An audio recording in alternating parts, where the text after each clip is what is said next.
Did you hear that? Recording in progress, she said.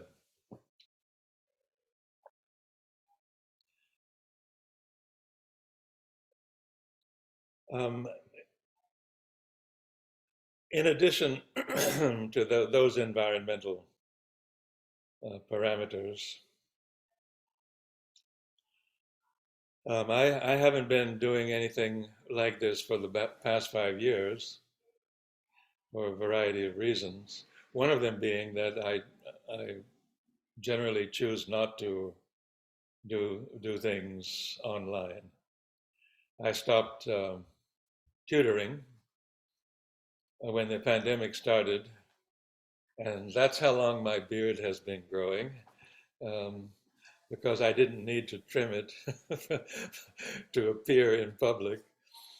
Um, Also, about 5 years ago, I had a small stroke and it affected my voice. And for about 2 years, I didn't have much of a voice. Um, so that's all okay now. The period of the pandemic and post-pandemic was good for me, as it was for many people, um, to break the routine a bit.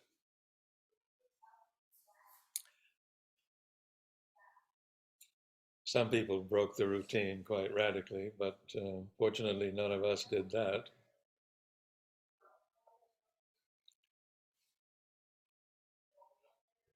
And being here with Alan, is a very nice thing to do, as some of you know, physically. And Alan is a very good host and also very receptive. And we had an interesting experience the past few days of looking at Hatha Yoga and Pranayama from a more psychic point of view. And to realize that, for example, there's an asana known as samarpana. Um, and that, of course, means self giving and surrender. And although in the school of Hatha Yoga that's practiced here, it's possible to do that asana without knowing anything about surrender, apparently. The, the, the psychic dimension can be absent from Hatha Yoga, but it doesn't need to be absent, and it shouldn't be absent, um, because each of those asanas has a meaning, as well as a physical performance. And another one that I learned more about is Vajrasana. The Vajra, is the diamond hardness and stillness of the being, including the body, that is the goal of tantra in many traditions. So these asanas can be endowed with a considerable amount of force other than the physical. And I've had an opportunity with Alan to appreciate that to a greater extent than before.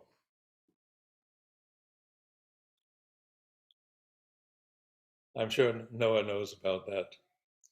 Um, so those who have practiced Hatha Yoga and Pranayama in the context of Sri Aurobindo's teaching will know that he included those things. He did not exclude them. Um, they have a place, just as in Karma Yoga, everything has a place if we can include it.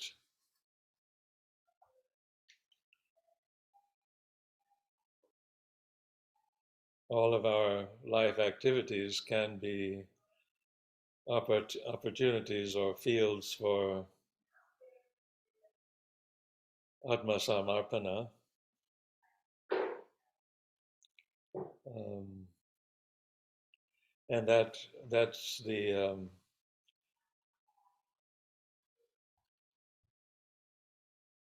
That's the aim of integral yoga.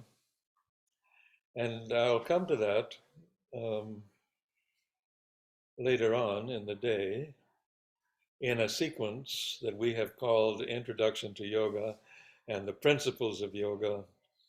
And so we have been through since Friday evening some of the principles of yoga.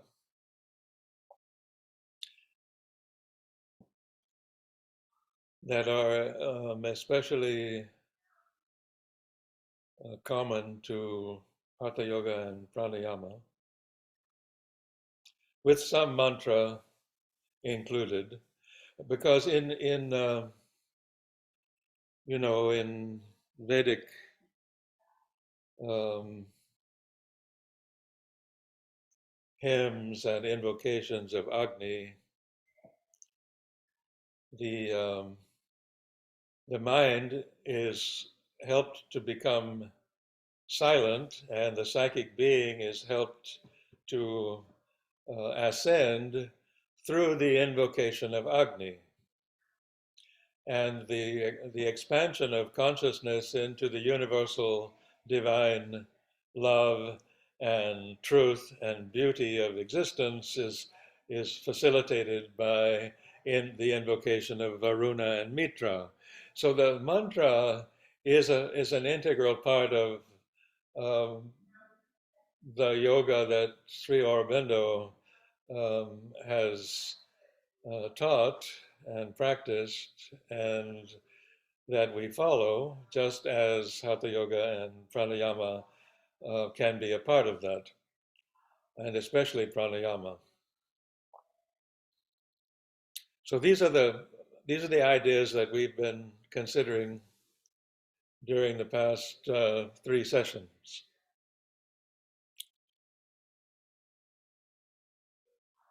There will not be anything new in this for most of you. Um, so this is just me telling telling you for the most part what you know quite well. Um,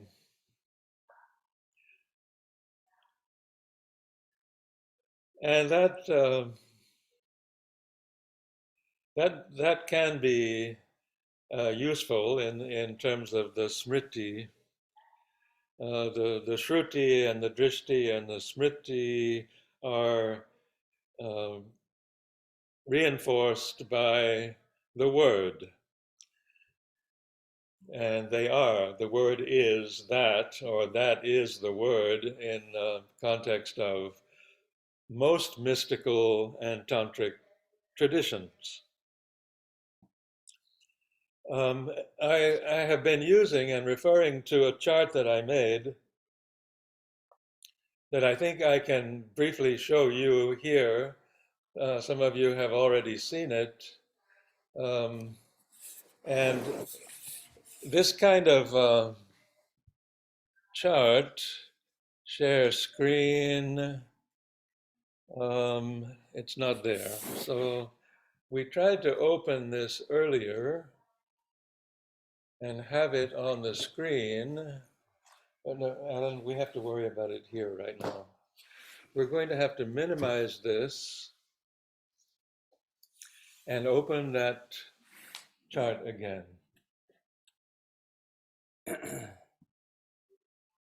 Let's see. We don't have it on the desktop, do we? Well, I thought we did, but apparently we don't. So let's let's get it small enough. There it is. yeah, Okay. it should be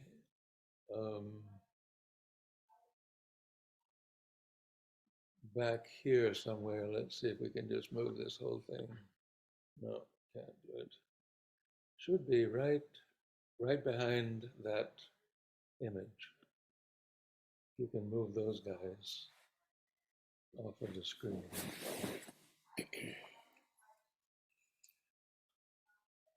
The chart that I want to show you is a synthesis of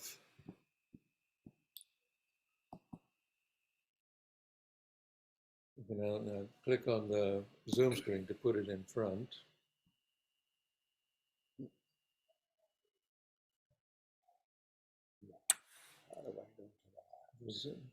Well, stop share screen for the moment. Okay, now I should be able to open it. This chart is a synthesis of the Greek and the Vedantic, the Neoplatonic and the Vedantic um, symbolism. And I'll just show it to you briefly. Because Sri Aurobindo uses this in a way that's very similar to the way the Neoplatonics used it. It is a conceptualization of the inner structure of existence. And the three circles, the three big circles, are referred to in the Greek system as hypostases, the essential substance or reality of existence. The top one is the one, Satchidananda. The middle one is divine mind, Mahashakti. And in the Neoplatonic system, it is also known as divine mind and logos, the word. And the bottom circle is the world of generation, mind, life, and body.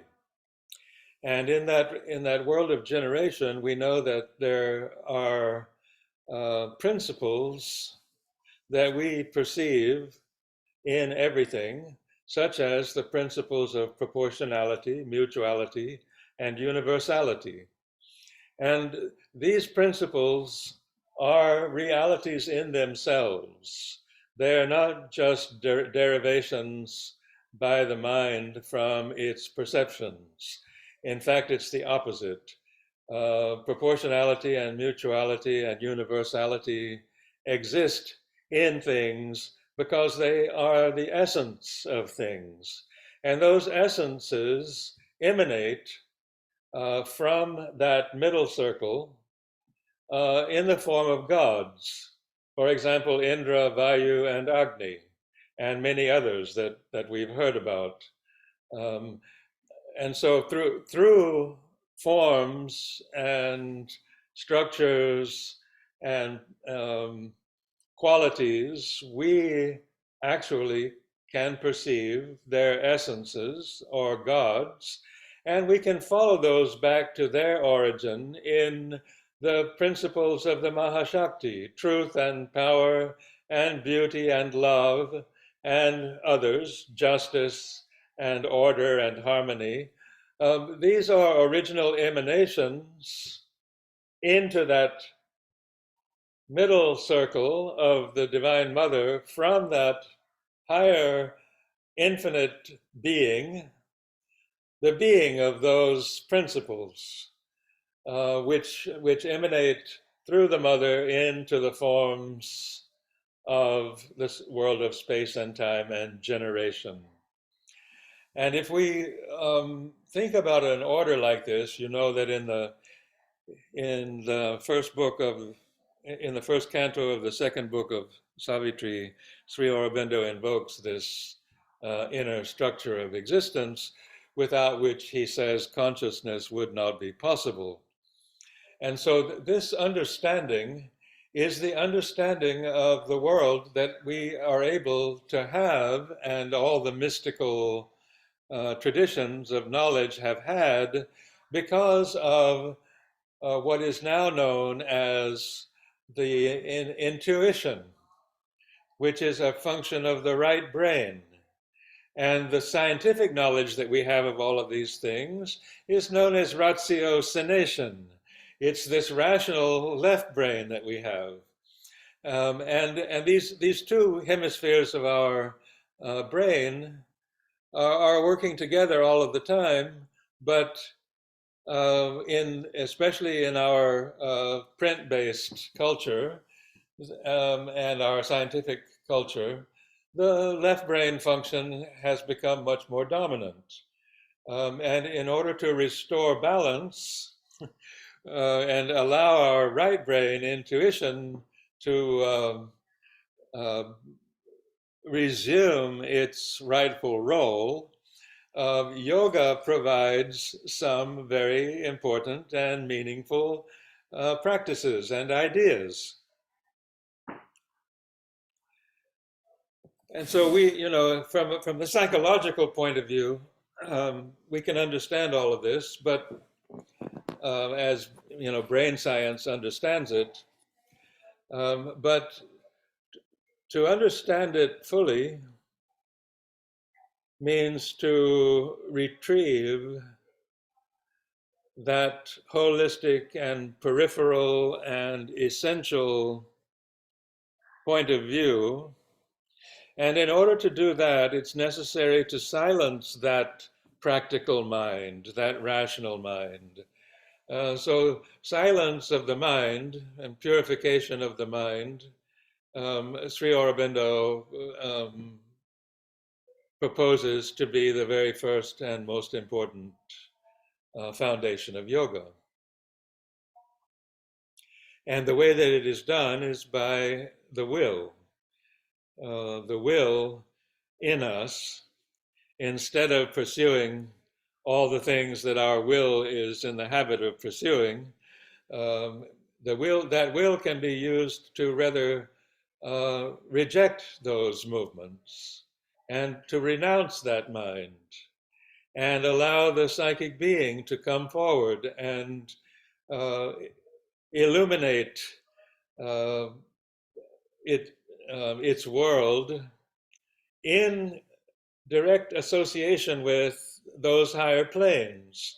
It's through the psychic being that the higher consciousness is able to connect with the divine principles and the divine reality of existence. And so in that chart that I showed you, that I will show you again,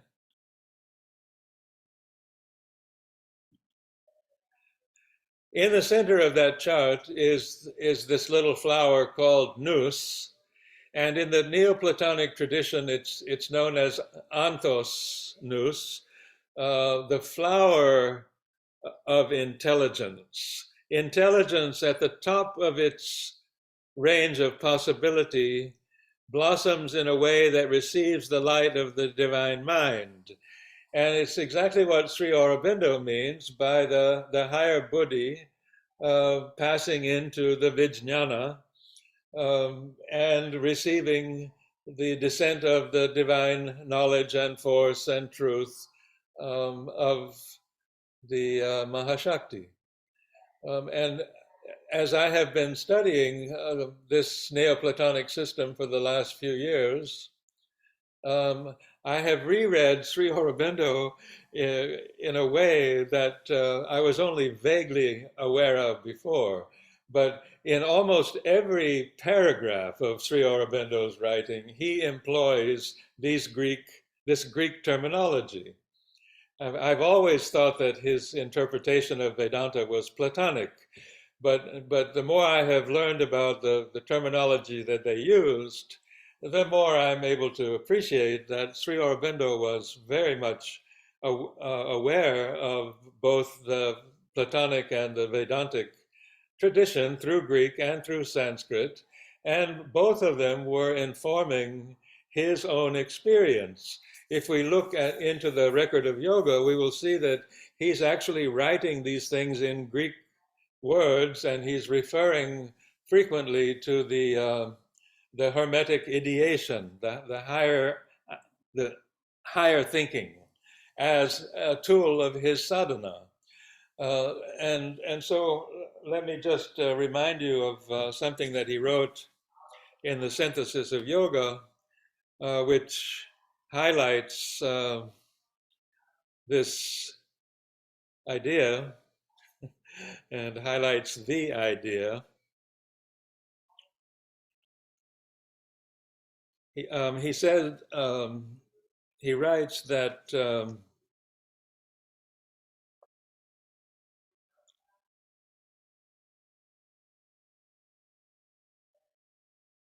concentration in India, which is to say in yoga, is used in a special and limited sense. It means that removal of the thought from all distracting activities of the mind, and that concentration of it on the idea of the one, by which the soul rises out of the phenomenal into the one reality. So he juxtaposes the phenomenal and the reality, which is a Greek idea that he is bringing to the Vedantic system. It's not the language of Vedanta. He says it is by the thought that we dissipate ourselves in the phenomenal.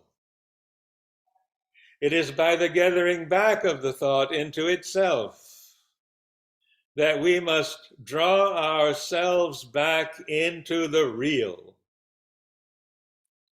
So the idea that reality is not what we normally think and perceive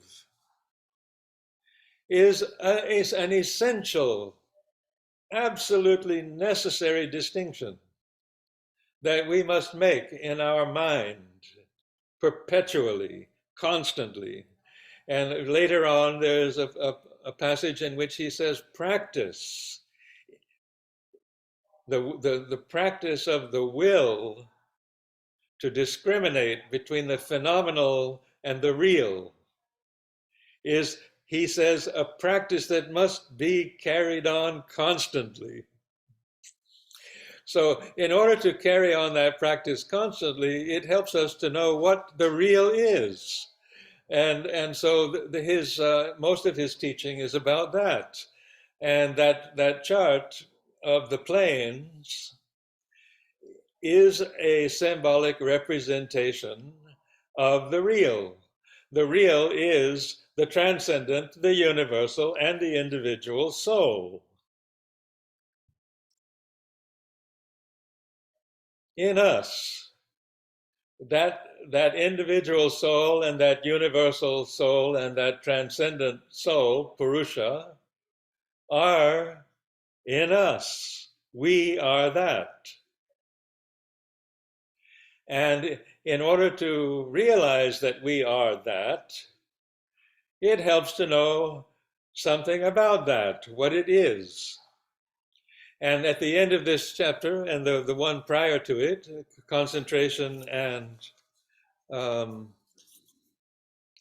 purified understanding, he says,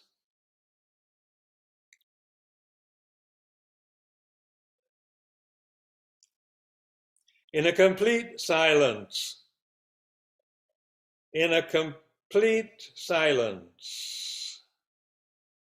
is the silence heard.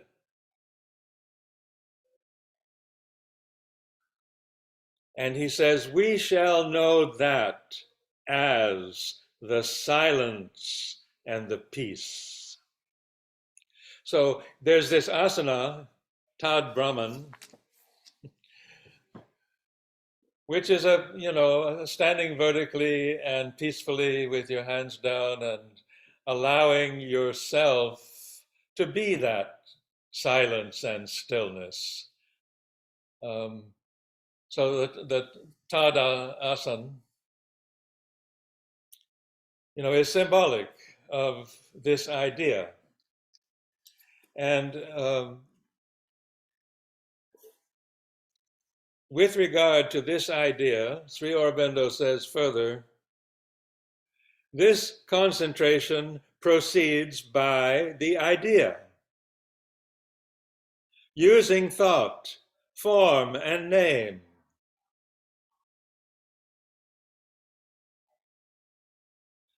The form of the cosmic order, the name,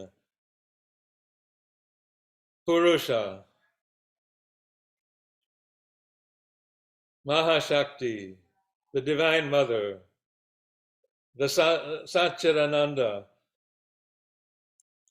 using form and name as keys which yield up to the concentrating mind the truth that lies concealed behind all thought, consciousness, the principles that I pointed out in that lower circle, um, proportionality, mutuality, potentiality, actuality. These ideas are not something that exists concretely. They're what we normally call abstractions, but they are not abstractions. They are realities. And they are realities of divine emanations called gods that are universal principles that exist in themselves and that are only partially demonstrated by the changing forms in the world. So knowing that and concentrating on that allows us to see the whole world around us as a continuous flux of partial expressions of divine realities. So the whole world of experience is a partial expression of an eternal divine reality. Now, knowing that and experiencing that as the truth of existence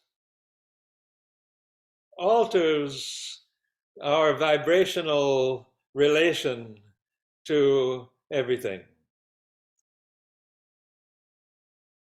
So he says,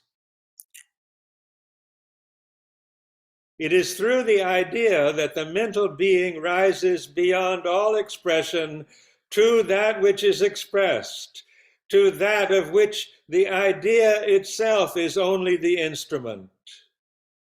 By concentration upon the idea, the mental existence, which at present we are, breaks open the barriers of our mentality and arrives at the state of consciousness, the state of being, the state of power of conscious being and bliss of conscious being, to which the idea corresponds and of which it is the symbol, movement, and rhythm. Concentration by the idea is only a means, a key to open to us the supramental planes of our existence, a certain self-gathered state of our whole existence, lifted into that superconscious truth and unity and infinity of self-aware, self-blissful existence is the aim and culmination. And that is the meaning we shall give to the term samadhi.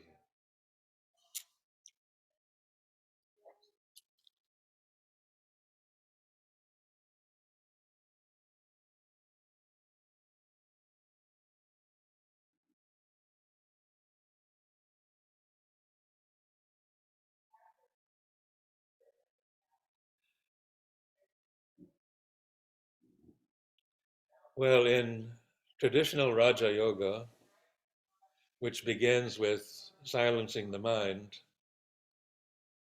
samadhi is the culmination. And one of the methods of Raja Yoga is to grasp reality, an object such as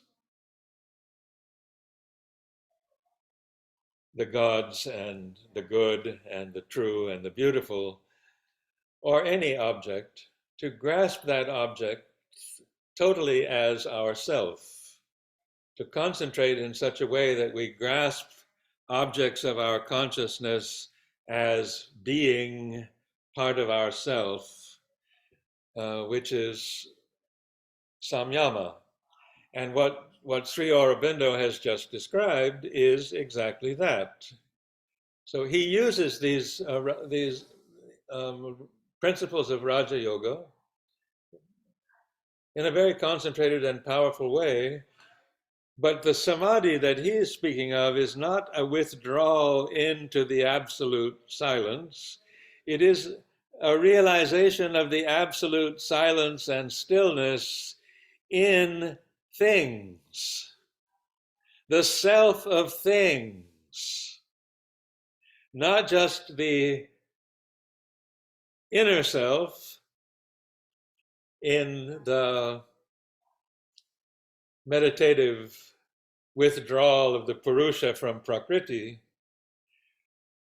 but the outer self of Prakriti that is the body of the Purusha. This samadhi is the peace and stillness and power and beauty. And so then we're entering now into that range of principles known as Sutra. These are Sutra teachings, and they're common to all the schools of yoga. So that statement that I just read from Sri Aurobindo is a sutra.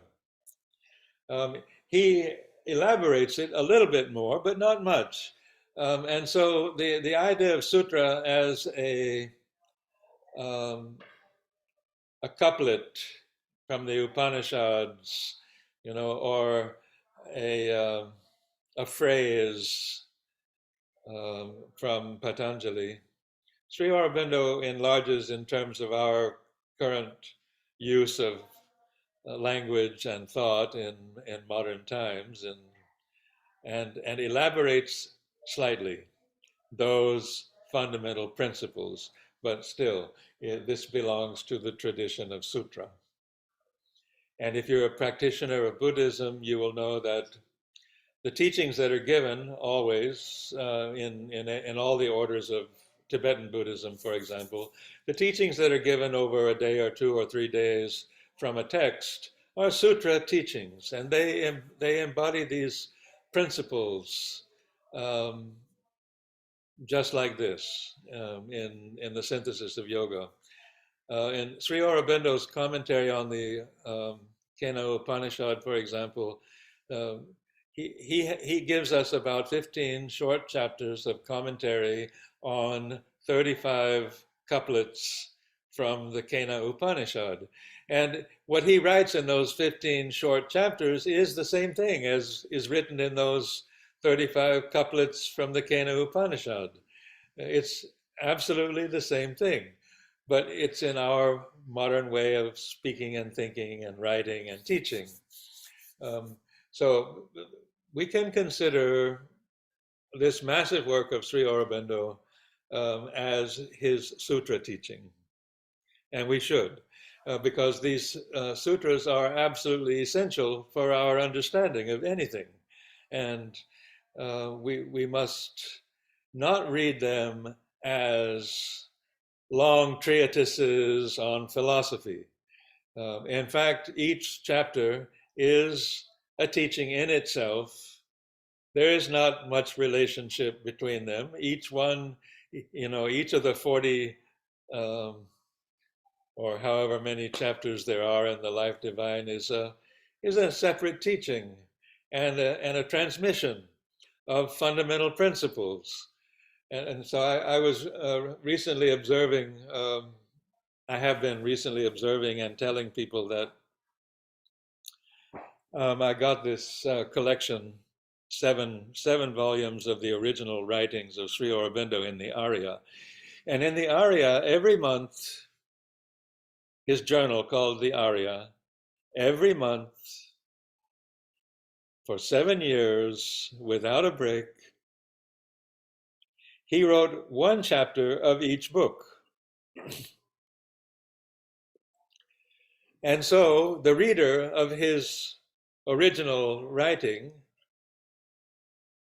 each month would read the Life Divine, the Synthesis of Yoga, the commentary on the Upanishads, a translation of Vedic hymns, some commentaries on the Veda, and after some time also a chapter of the Gita, which he started a bit later. And as he finished one cycle, he started another. But the point is that he was transmitting this whole teaching of his, this inspired interpretation of the Vedanta, um, month by month, from all of these different points of view. So, today in scholarship, one might spend a few years writing one book, and in that book, referencing all these different things. Uh, Instead of that, he is actually presenting all of these different things at once. His philosophy, his yoga, the teachings of the Upanishads, the teachings of the Veda, and so on. So when we read these books, there's not any particular advantage to reading one of his books. There's an advantage to reading all of his books simultaneously, because that way we see how they relate and reinforce each other as a hearing and a seeing, not as a dissertation or a subject of study. And it's important that we continue to do this, because the reading it and thinking we've read it and we've understood it and that's what it is not the point. The point is to hear it and see it as it's being transmitted.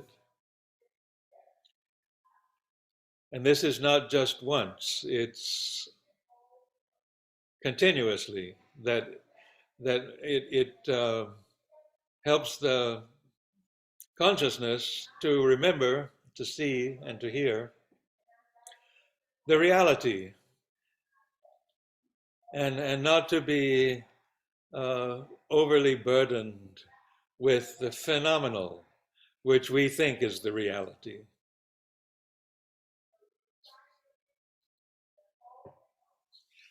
Well, that's the practice of yoga. Normal people are fine with their reality, even though it's not the reality. But to practice yoga means to be a little bit different.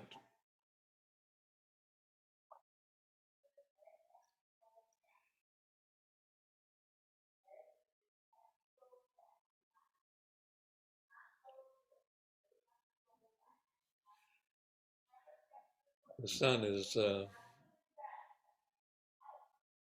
beautifully present in this space.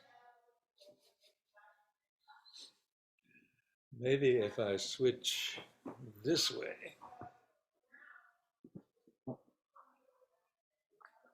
what's going to happen to the screen?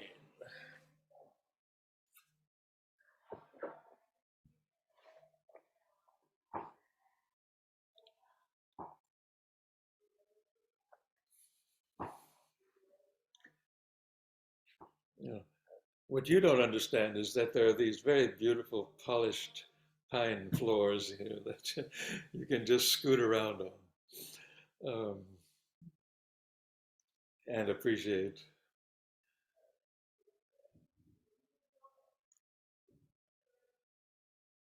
The the two sutras of Sri Aurobindo's yoga that are the most frequently reiterated by him, and that um, he lists as the first two teachings on yoga, the first two siddhis of yoga that are the most important and the most relevant in our lives, the most necessary practices and teachings. He says are the siddhis of um, samatha and shanti, samatha, shanti, sukham, hasyam, the equality and peace and happiness uh, and joy of the psychic being,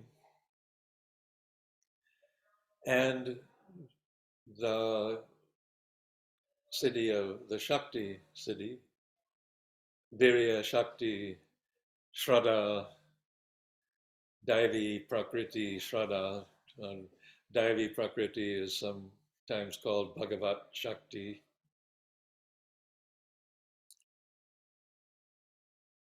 So he has written this in many different forms and in many different places. Um, and we might not uh, extract them so um, easily because they are integrated into many of his teachings. But nonetheless, these are the two fundamental siddhis of the yoga teaching of Sri Aurobindo. The, the siddhi of samatha and the siddhi of vidya, of virya. So the psychic realization is characterized by equality and peace and joy and happiness, bliss. And the uh, Shakti siddhi is the siddhi of transformation by the divine descent to make life an expression of the power and beauty and love and truth of the divine reality. So this Virya Shakti Daivi Prakriti Shraddha siddhi is a siddhi of transformation, of surrender and possession by and expression of the divine Shakti. And the Virya is commented upon by him as a principle of the individual character that we are, our essential life force and meaning and the quality of ourselves, which is unique to each of us, but which is also the expression of a universal principle. Um, and so some of us tend to be more intellectual or artistic, or more self-giving, or more practical, or a combination of those principles, each of which is necessary for human existence. Um, and so the expression, the true expression of these principles of our character is represented by this yoga teaching and siddhi known as the Shakti siddhi. So surrender and peace and expression and force are the two arms, the two wings. He refers to them as the two arms of Agni, and in various ways. So to close this section on Sutra somewhat, and to move on then to mantra after a short break, there's one passage in the chapter of the synthesis near the in the second part, in which he relates these ideas in a fairly specific manner. The siddhis of yoga. I'll just read a few passages here. Many of the things we need for our perfection, courage, willpower, all the elements of what we now call force of character and force of personality, depend very largely for their completest strength and spring of energetic action on the fullness of the psychic prana. But along with this fullness, there must be an established gladness, clearness, and purity in the psychic being. This dynamis. Now, nobody uses that term except someone who knows Greek. Dunamis, energeia, and dunamis are Neoplatonic terms. This dynamis, this movement from potentiality to actuality, must not be a troubled, stormy, crudely passionate strength. Energy there must be. Rapture of its action it must have, but a clear and glad and pure energy, a seated and firmly supported pure rapture. So this is a description of that, of those two. He just described the virya shakti, and he just described the samatha shanti. So he's putting these two arms together, or these two wings together. And he says, as a third condition of its perfection, the psychic perfection, it must be poised in a complete equality. The desire soul must get rid of the clamor, insistence of inequality of its desires, in order that its desires may be satisfied with justice and balance. And in the right way, and eventually must rid them of the character of desire altogether and change them into impulsions of the divine Ananda. By purification, by equality, by the light of knowledge, by a harmonizing of the will, it can be brought to a tranquil intensity and perfection. The first two elements of perfection are on one side a high and large sweetness, openness, gentleness, calm, clarity.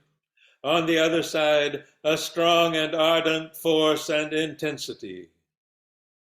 In the divine, no less than in ordinary human character and action, there are always two strands, sweetness and strength, mildness and force, Somya and Rodra, the force that bears and harmonizes, the force that imposes itself and compels. So this is a sutra teaching, a sutra, a knowledge that informs us with the idea of the psychic being and its emergence, and the descent and expression of the divine higher self that we are.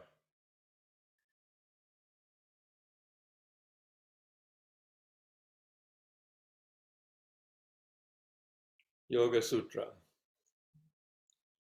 So let's take a 5-minute break. If it's okay with you. Fine.